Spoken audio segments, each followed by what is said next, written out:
Bonjour à tous, bienvenue pour cette troisième édition des formations online Paléo. Je vais vous parler aujourd'hui du concert d'Ayam à l'occasion du Paléo Festival 2004, qui est sans doute un des épisodes les plus marquants qui m'ait été amené de vivre durant toute mon expérience à Paléo. J'étais à l'époque responsable de la sécurité de la Grande Seine en 2004, qui était une belle année puisque c'est lors de la même édition qu'a eu lieu le concert de Muse dont je vous ai parlé lors du premier épisode. Ce jour-là du festival 2004, Ayam se produit sur la Grande Seine et je vais vous raconter un petit peu le déroulement des faits. Nous sommes le samedi 24 juillet et Ayam se produit en tête d'affiche de minuit à 1h30. Le concert se déroule parfaitement, les musiciens sont en grande forme, communiquent beaucoup avec le public qui répond à l'unisson. Et puis cerise sur le gâteau, l'humoriste Jamel Debbouze, qui assurait le spectacle précédent sur la même scène, se joint au groupe pour le rappel, ce qui fait monter l'ambiance encore d'un cran. À la fin du concert, le groupe descend de scène et se prépare à quitter le site, comme il était prévu selon les horaires. Mais le public en redemande, manifeste, crie, demande un rappel, incitant les artistes à retourner sur scène pour un dernier morceau non prévu.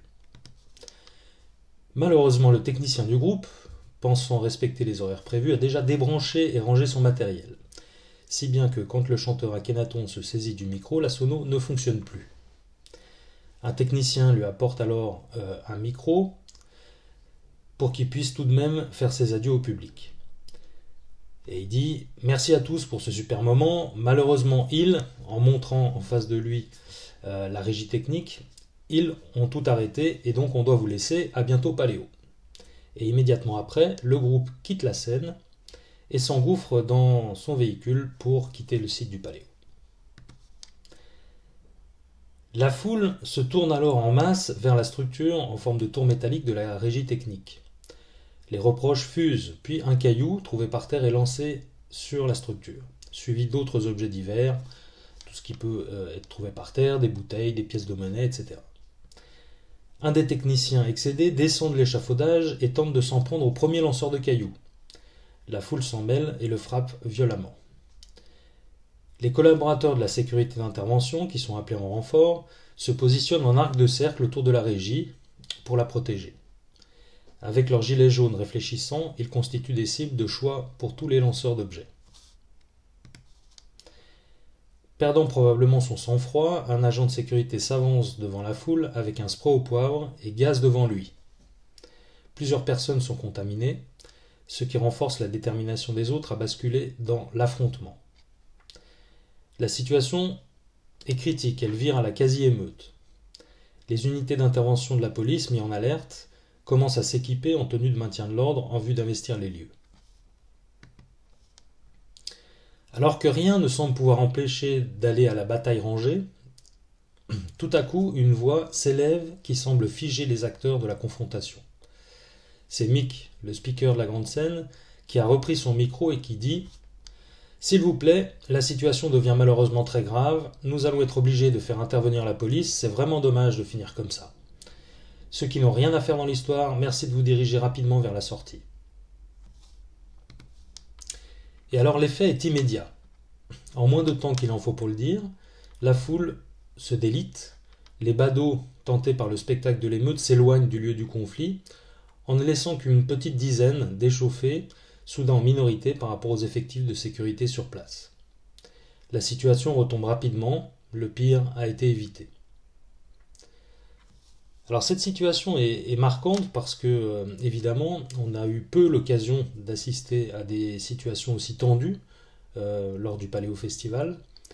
Et puis cette montée en pression, c'est tout à coup comme délité, comme disparu suite à l'intervention du speaker. Alors comment est-ce que cette situation a été possible ? Comment expliquer la réaction de la foule, tant dans l'agressivité que ensuite dans l'adhésion au message porté par le speaker ?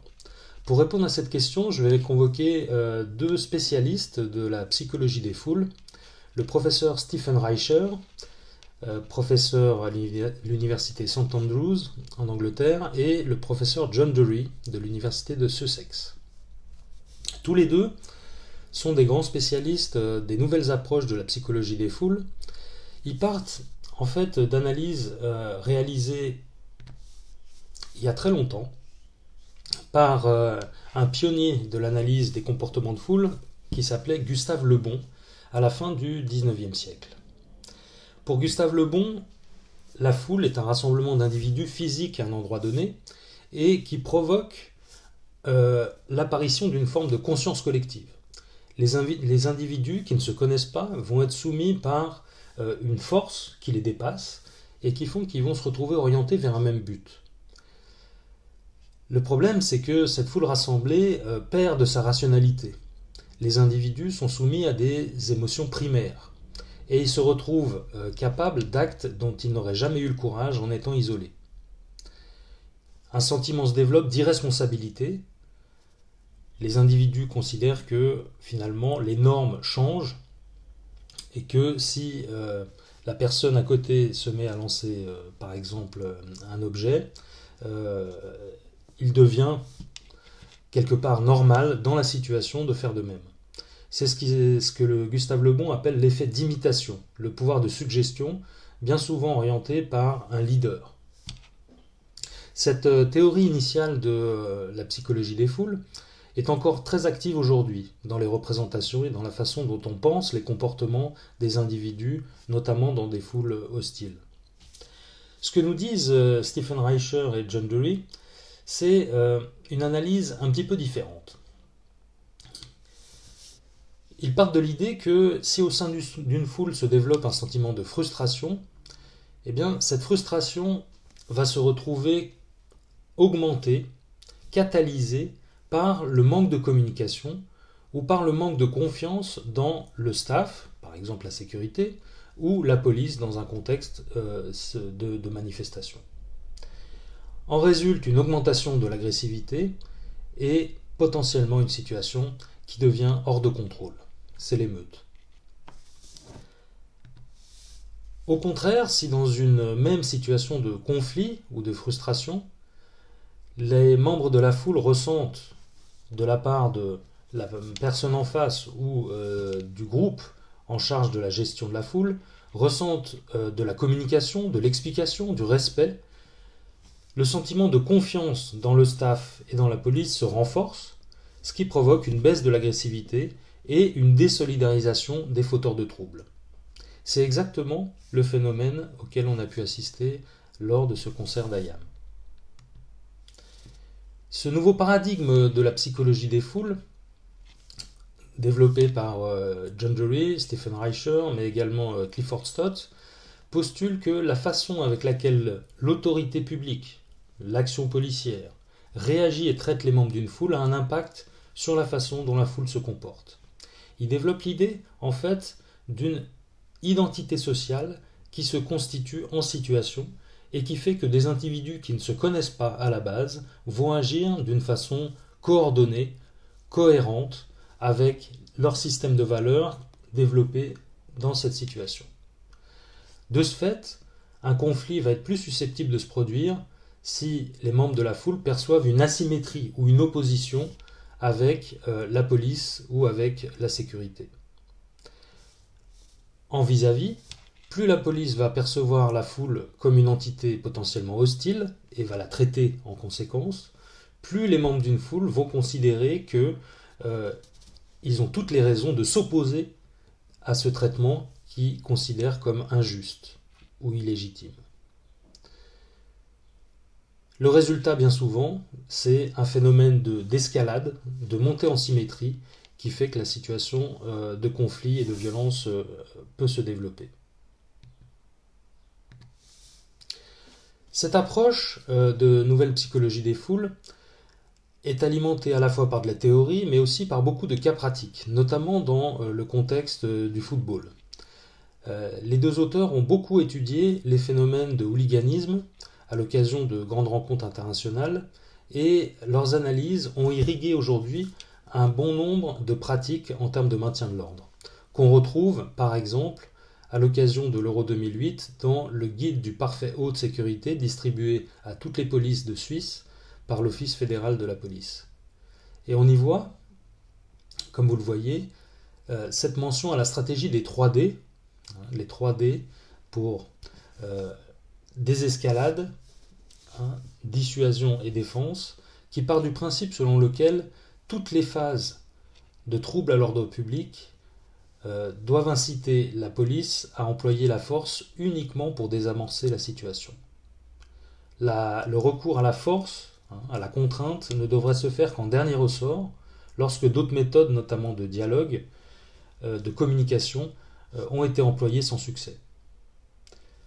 La raison, c'est qu'une réaction excessive peut générer encore plus d'incidents en déclenchant une dynamique qui va aboutir à des troubles. Donc c'est bien cette logique d'agrégation des membres de la foule de façon hostile vis-à-vis de la police, dès lors que le traitement qu'il aurait infligé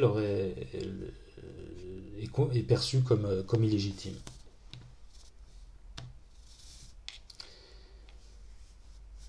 On retrouve également des recommandations similaires dans les textes, notamment du comité permanent de la Convention européenne sur la violence et les débordements des spectateurs lors des manifestations sportives. Cette recommandation explique que des études récentes en matière de psychologie des foules ont établi que la foule n'était pas une entité irrationnellement agressive, mais plutôt qu'elle tendait à réagir de manière, on va dire, rationnelle, en réaction au comportement adopté par la police. On a maintenant compris, je cite, que le comportement adopté par la police face à une foule peut soit rassembler tous les différents groupes et individus au sein de cette foule contre la police en tant qu'ennemi commun, ou au contraire soutenir les éléments non violents de la foule et leur donner du poids.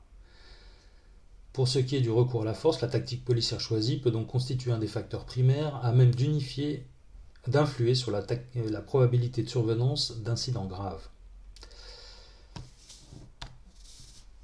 John Dury et Stephen Reicher résument leur approche de la façon suivante. Quand la police perçoit tous les membres de la foule comme dangereux et agit contre elle en conséquence, les membres de la foule sont davantage susceptibles de s'unir contre ce traitement hostile. Et Stephen Reicher d'ajouter, c'est précisément pour éviter la violence d'un petit nombre qu'il convient d'être permissif envers la majorité. Donc l'idée, c'est vraiment de comprendre que l'action policière, l'action de contrainte, d'intervention, si on parle de services de sécurité, va être jugée par les membres de la foule en fonction d'une perception du niveau de risque. Plus le risque va être perçu comme élevé, plus le profil haut de contrainte va être perçu comme approprié. En revanche, si le risque est perçu comme peu élevé, un déploiement de profil haut, sur le mode de la contrainte, de l'équipement, du maintien de l'ordre, sera perçu comme inapproprié et on aura une probabilité accrue de regroupement, en l'occurrence de supporters à risque ou de foule hostile, d'activités antisociales, voire de violence, et le renforcement des conflits. Ce qu'il convient de faire, selon ce modèle, c'est d'être en phase entre la perception que la foule se fait de la situation et du risque et la posture des agents de sécurité ou de la police. Il faut que le déploiement, le message qui est donné par l'attitude des forces de sécurité soit perçu comme approprié pour favoriser l'isolement des supporters à risque ou des éléments les plus violents de la foule, et puis générer finalement un maintien de l'ordre, une autorégulation par les membres de la foule eux-mêmes. C'est ce qui favorise la réduction des conflits, comme dans le cas qu'on a pu voir dans la situation du concert d'Ayam à Paléo. Cette approche explique aussi une évolution majeure dans la façon de penser les missions des services de sécurité aujourd'hui pour les manifestations. Un papier scientifique a été écrit par Mick Upton, un grand spécialiste de sécurité événementielle, pour expliquer l'influence sur la foule des uniformes ou des gilets portés par le staff de sécurité. Le mot security en anglais renvoie à une logique de surveillance, à une extériorité par rapport au groupe. L'agent de sécurité, dont on voit bien la caricature, regardant la foule en se disant à quel moment est-ce que les troubles vont apparaître, génère précisément cette extériorité par rapport au groupe de la foule et va renforcer l'opposition entre eux, la foule, et nous, la sécurité. A contrario, le modèle aujourd'hui qui se développe de plus en plus partant du Royaume-Uni et qui se développe dans toute l'Europe, de Even Safety, alimente la vision d'un staff de sécurité comme protecteur. Protecteur allant dans le même sens que les membres de la foule. Il n'y a donc plus de séparation entre eux et nous, mais plus qu'un seul nous autour de l'idée que la manifestation, le concert, le spectacle, le festival se déroule bien. Ce staff de sécurité perçu comme protecteur est la meilleure des garanties pour avoir une foule docile et compréhensive par rapport aux mesures de sécurité. La communication, le respect, renforce la légitimité perçue du staff de sécurité par la foule. Elle développe ce sentiment d'appartenance commune entre les membres de la foule et les membres du staff qui vise un but commun, que le concert se déroule dans les meilleures conditions de sécurité. Et c'est cette situation-là qui permet la compliance, comme disent les Anglais, autrement dit l'adhésion de la foule aux principes et aux règles édictées par un staff de sécurité. Voilà pour la situation d'IAM à Paléo en 2004 et les petites explications théoriques qui nous permettent de réfléchir ensemble à la fois sur la dynamique psychologique à l'œuvre dans une foule et la meilleure façon pour un staff de sécurité de la prendre en compte pour définir une philosophie d'action, des missions et des façons de faire dans la gestion de foule. Je vous remercie, à très bientôt pour la suite de ces formations.